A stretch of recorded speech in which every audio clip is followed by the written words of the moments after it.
from the caffeine, I understand it's different from drinking a cup of coffee versus doing it rectally, but the caffeine does have an effect on the body energetically, right? So timing wise, like what does that feel like in that person's body? Like they're not doing it before bed, are they? Or I'm just so curious on the timing of everything. Well, I do an enema to go to sleep. You do. Okay. Sometimes if I'm not feeling well, I'll do an enema and it helps me go to sleep. So Oh, listen, wow. Okay.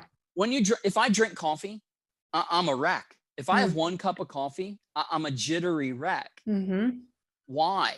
Because when caffeine goes through the digestive tract, it has an effect on the adrenal glands. And so it releases adrenaline. That's Mm-hmm. why if you drink too much coffee, it can agitate you.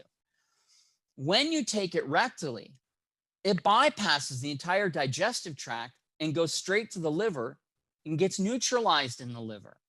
So I could do 5 coffee enemas in a day and I won't feel a thing, nothing, because that caffeine is being neutralized in the liver. It's not going through and affecting the adrenal glands.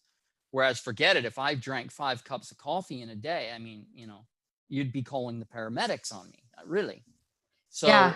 yeah. So it's different. Okay. So the energetic effect that people get, because I do coffee enemas too, and I feel afterwards I feel like I have more energy. Yeah, So is that just simply the clearing of the toxic bile and that's everything, right. and just really the body releasing these things that are making us feel terrible? That's exactly right. Okay. You're guaranteeing, first of all, 2 bowel movements a day, right? So you are keeping your system on constant cleansing. And then the liver is releasing massive amounts of toxicity, which would be draining your energy levels if they were to remain inside your body. So those two processes are giving you an energy boost. Every morning, that's the first thing I do. As soon as my feet hit the ground, I'm going to the kitchen to make my coffee enema because the Mm-hmm. liver has spent the night detoxifying and cleansing the body from the day before. And you want to help the liver release that toxicity. So the best time to do your coffee enema would be first thing in the morning. But I have to, this needs to be understood. When you stimulate the glutathione transferase system, that requires massive amounts of nutrients. Mm-hmm. All your B vitamins, vitamin C, vitamin K, all these different cofactors, those are required to stimulate the glutathione transferase system. So if you're just doing coffee enemas and you're not bombarding your body with pure organic produce, you're going to deplete your body over time and it can actually become dangerous.